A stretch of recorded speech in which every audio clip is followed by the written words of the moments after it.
Hej Skipper. Jeg har her lavet et eksempel, hvor man kan bruge key-anden test til at teste, om der er uafhængighed. Jeg har her lavet et eksempel, der lyder på, at jeg har siddet ved et lyskryds, indtil at der er kørt 100 biler forbi, hvor jeg så har lagt mærke til, hvor mange af dem der var hvide, hvor mange af dem der var Volkswagen, og så øvrige andre slags biler, der har været. Og ved det har jeg så opstillet en hypotese, en H0-hypotese, der lyder, at der er altså flest hvide Volkswagen.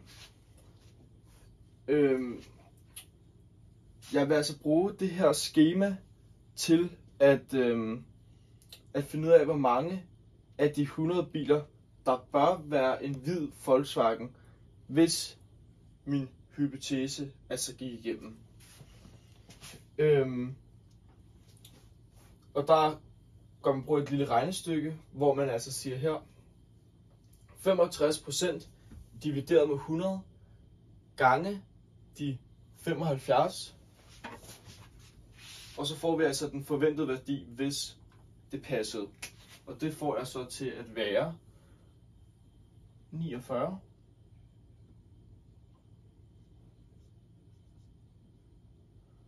Det samme gør jeg så med de andre 4 værdier. Den her får jeg så til at være 26. Den her, den bliver 16. Og 9.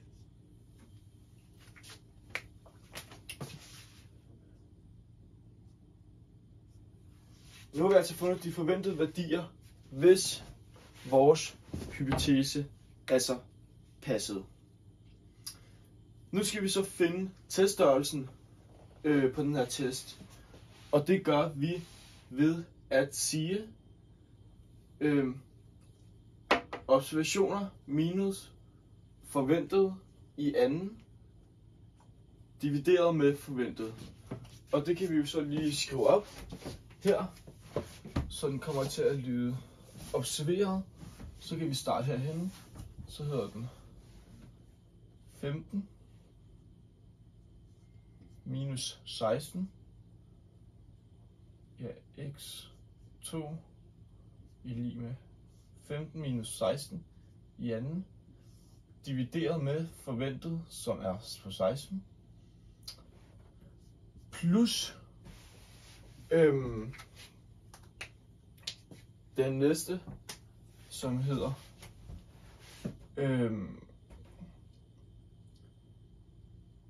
parentes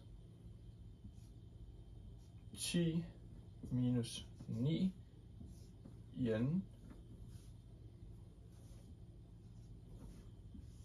divideret med de forventede 9 plus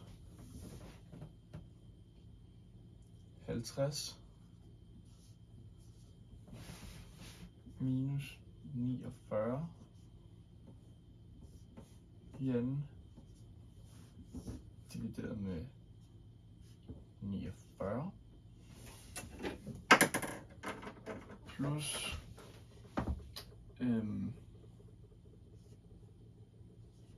25 minus 26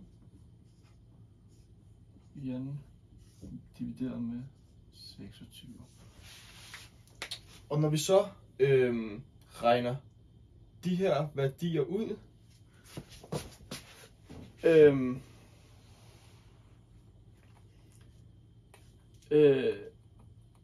så får vi altså teststørrelsen til at være x2 i lig med 0,36,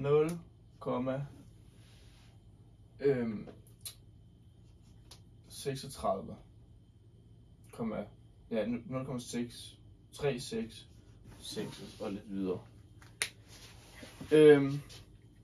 Nu vil jeg altså finde frihedsgraderne eller degrees of freedom Og den formel har jeg så skrevet op her. Nu kan vi lige slette det her, så der er plads til jer.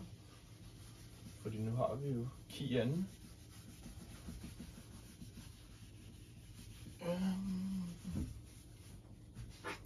Så skal vi så finde degrees of freedom. Og det gør, der har vi den her formel, der hedder parentes række minus 1 gange k minus 1. Og her har vi jo en 2 gange 2 skema. Og hvis vi så sætter det ind i vores formel, så kommer den til at hedde parentes 2 minus 1 gange 2 minus 1, og det giver jo 1. Så nu kan vi skrive, at vores degrees of freedom, frihedsgrader, kommer til at være 1.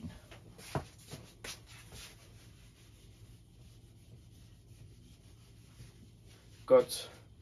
Så efter det, så kan jeg nu tegne vores teststørrelse op, og se om den ligger inden for et acceptabelt niveau.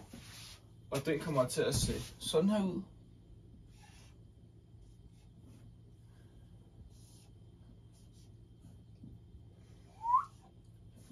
Det er fint nok. Og så kan vi skrive df i lige med 1. Og så har vi vores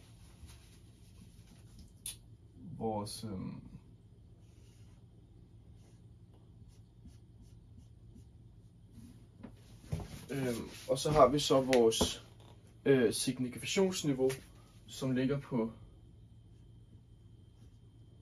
5%. Det er altså derude, hvor det er meget usynligt, eller usandsynligt, at det sker igen, hvis den ligger derude. Og nu vil jeg altså finde ud af, hvor min signifikationsniveau ligger. Og måden jeg finder ud af det er altså ved at gå ind i CAS, som jeg har gjort, og ind på værktøjer, og så indskrive mine observationer. Og her finder vi altså vores p-værdi,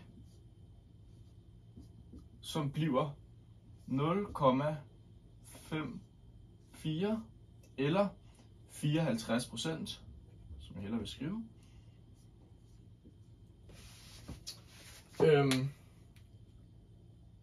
Og med de her 54%, der kan vi altså indikere frem til, at hvis du går ud og tæller 100 biler igen ved et lyskryds, så er dig 54%